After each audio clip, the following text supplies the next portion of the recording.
안녕하세요. 승리항상 가족 여러분. 오늘은 위크스터디 7번째로 히브리서 11장 4절에서 11장 22절까지의 말씀을 한번 함께 나눠보도록 하겠습니다. 승리항상은 말씀 중심 예배 중심의 성경 전문 교사를 양성하기 위해서 만들어진 성경 공부 교재입니다. 승리항상은 2016년 11월 히브리서 9장에서 13절까지의 말씀을 함께 나누고 있습니다. 승리한 삶은 발행이신 박유일 목사님의 구속사로 조망한 성경 연속 강해집 히브리서를 통해서 편집이 되어 있습니다.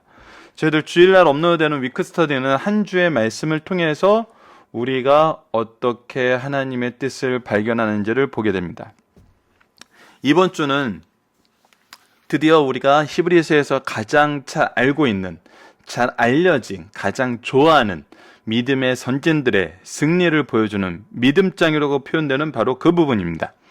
자, 우리가 지금까지는 우리에게 구원의 도를 가르치시는 하나님의 방법적인 면에 많이 포커스를 뒀었습니다. 먼저 우리에게 말씀에 대한 교훈을 주시고 그 교훈 후에 권면을 하시는, 그래서 말씀과 권면의 관계, 우리가 말씀을 가르치는 것과 가르친 후 권면을 통해서 이 신앙을 유지하도록 하게 하는 이런 가르침의 방식적인 면, 방법적인 면에 대해서 우리가 위크스터디에는 주로 나눴습니다. 주로 나누면서 우리가 계속적으로 확인했던 내용은 무엇이냐면 바로 예수 그리스도는 누구신가 하는 것이었습니다.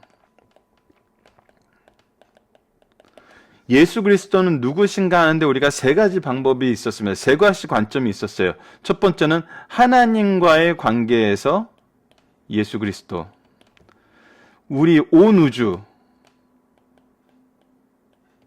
관계에서 예수 그리스도, 그리고 가장 중요한 것은 우리와의 관계에서 예수 그리스도. 자, 이 세 가지 면에서 우리가 항상 살펴보면서 우리는 예수님의 대제사장성, 이쪽으로 넘어오겠습니다. 대제사장성에 대해서 세 가지 면을 살펴봤는데, 하나님께서 선택하셨다, 멜기세덱의 반차를 따른 영원한 대제사장이시다, 죄 없으신 죄물 대신 대제사장이시다. 그래서 이것을 통해서 단번에 드려진 영원한 구속을 이루셨다. 이 구속을 이루신 것이 왜 중요하느냐? 이제 10장까지 나오면은 무엇이었죠? 바로 하나님과의 관계가 회복된다. 이것이 바로 구속이라는 거예요. 하나님께로 나아감, 하나님과 함께, 하나님의 백성됨. 이것이 바로 우리에게 주시는 성부, 성자, 성령님의 은혜로 우리가 갖게 된 믿음과 소망과 사랑의 내용이라는 거예요. 이것이 이제 10장에서 소개되었고, 이 내용을 가진 우리의 믿음이 무엇인지 바로 서원적인 말씀을 통해서 우리가 지난주 금요일 날 함께 확인했습니다. 이제 우선 형식적인 면에서 말씀을 가르치고 권면하고 그 권면에 근거하여 다시 가르치고 이 가르친 내용에 근거하여 다시 권면하고, 이렇게 함으로써 우리가 예수 그리스도에 대한 아는 지식이 점점 더 확대되어서 우리에게 소개되어 있고 분명하게 알게 하세요. 그래서 예수 그리스도에 대해서 바로 알게 하시는 내용까지가 10장까지의 말씀이었어요. 그렇다면 점점점 알게 하신다는 것은 무엇이냐면, 이 믿음이 우리 신앙생활에, 우리의 삶 속에 실질적으로 어떻게 적용되고 어떻게 실현되는지, 이 믿음이 우리 삶을 어떻게 바꾸는지, 우리가 그래서 지난주에 팔복 말씀도 상고하였고 사도행전 말씀도 상고하면서 이 부분에 대해서 좀 더 보충적인 이해를 시도를 해봤었습니다. 그 부분에 대해서도 우리가 여러분들께서 충분히 이해를 하셨을 거라고 생각을 해요. 그러면은 이제 믿음의 선진들의 얘기가 나와요. 믿음의 선진들이 처음 시작할 때 무엇이라고 표현이 되냐면 믿음으로예요. 근데 우리가 이 믿음에 대해서 굉장히 저는 때로는 사람들이 혼란스러워하는 것, 좀 이렇게 모호함을 가지고 있는 것을 느껴요. 그래서 어떤 것에 대해서 또 포커스를 맞추게 되냐면 믿음으로 우리가 이걸 해야 돼. 그래서 또 무엇인가 하는 것에 포커스를 맞추고 오히려 또 이 무엇을 하는 것을 유도하는 말씀으로 너무 그쪽으로만 편중된 해석이 이루어지는 것을 볼 수 있었어요. 하지만 다시 한번 강조하지만 연속 강의 설교를 통해서 그리고 히브리서 전체를 통해서 우리에게 소개해 주는 것은 뭐냐면 바로 예수님이 대제사장 되시고 우리의 구속을 이루시고 이 구속을 이루시는 것이 하나님이 원하시는 하나님의 뜻이라는 이 1장에서 10장까지의 내용이 히브리서에서 설명하는 믿음의 중요한 핵심이라는 것입니다. 이거 왜 다른 데 믿음의 근거를 두게 하는 것 때문에 우리의 믿음의 위기가 왔었어요. 그것을 우리가 역사를 통해서도 확인할 수 있음을 이미 이 역사 부분을 아시는 분들은 이해가 되실 거예요. 자, 그래서 우리가 철저하게 믿음의 선진들의 모습을 볼 때도 그들이 얘기하는 이 히브리서 11장에 얘기하는 믿음의 내용이 앞에 1장에서 10장까지의 내용과 어떻게 연관이 되어 있는지를 우리가 이해를 해야 돼요. 우리가 이제 이번 주에는 바로 믿음의 선진들의 모습 해가지고 아브라함 이전에 아벨서부터 시작해서 아브라함 이후에 요셉까지의 말씀이 이번 주에 해당하고요. 바로 다음 주에는 요셉 이후 모세서부터 시작하여 우리 미래에 이 말씀을 가졌던 구약 이후의 시대의 우리 믿음의 선조들의 모습과 지금 우리들의 모습까지 서술되는 부분이 우리가 다음 주에 말씀을 나눌 부분입니다. 자, 그렇다면 우리가 이것을 통해서 무엇을 확인해야 되냐면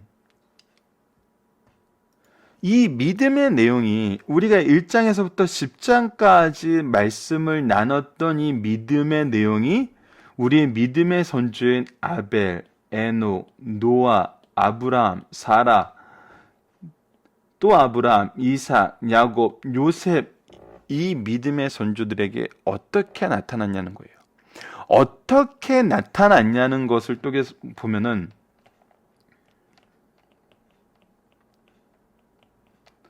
이것은 다시 역으로 무엇을 설명했냐면 이 나타나는 것을 통해서 믿음은 바라는 것들의 실상이요 보지 못하는 것의 증거니라 하면서 믿음이 나타났다는 것은 그 믿음의 내용이 구체화됐다는 거예요. 구체화됐다는 것에 대해서 우리가 보게 되면은 다시 이 1장부터 10장까지의 말씀이 어떻게 그들의 삶 속에서 나타났는지를 보는 거예요. 즉 예수 그리스도를 아는 것이 그들의 삶에 구체적으로 무엇을 주었냐는 거예요. 그래서 이것은 다시 지금까지 우리가 1장에서 10장까지의 내용을 통해서 배웠던 말씀을 다시 한번 역으로 우리에게 다시 한번 깨닫게 하세요. 그래서 이것이 다르지 않음을 얘기를 해요. 그래서 엄밀히 말하면 이 히브리서 11장을 이해하기 위해서는 1장부터 10장까지의 내용을 바로 알아야 돼요. 그러면 우리가 혼란할 게 없어요. 자, 이러한 내용을 가지고 우리가 이제 이번 주 말씀을 시작하는데 이번 주 말씀을 통해서 지금 이제 우리가 요셉 부분만 먼저 살펴보는데 이번 주 우리가 묵상할 주제가 뭐냐면 믿음의 선조들을 통해 우리가 보는 믿음은 무엇인가? 그들의 믿음이 우리에게 보여주는 것이 무엇이냐는 거예요. 근데 이것은 필연적으로 무엇과 연결이 되냐면 이것은 예수님과 어떤 관계가 있는지를 보여줘요. 즉 구약에서 고백된 혹은 경험된 예수 그리스도라는 거예요. 이것이 이제 좀 또 막 이상하게 이것을 여러분 구속사는 무엇이냐 왜 제가 웃냐면 이 얘기를 하니까 또 이상한데 꽂히시는 분이 계신가 봐요. 그래서 아우 예수님이 그러면은 구약에서도 성육신 하신 그 몸으로 이들에게 나타난 건가? 예수님을 이들이 어떻게 믿을 수 있어? 예수님을 어떻게 경험할 수 있어? 예수님은 이제 오신 이후에 그 구현된 분 아닌가? 막 예수님에 대한 이해를 또 이제 자기식으로 각색하고 이제 속된 말로 꼭 사이파이 같이 공상과학처럼 또 해석을 하시려는 분이 계세요. 근데 여러분들 예수님에 대한 해석은 철저하게 1장에서 10장까지 하나님과의 관계에서 예수님, 온 우주와의 관계에서 예수님, 우리와의 관계에서 예수님, 대제상 대신 분으로서의 예수님의 포커스가 맞춰져 있다는 것을 히브리서 11장을 보면 알아요.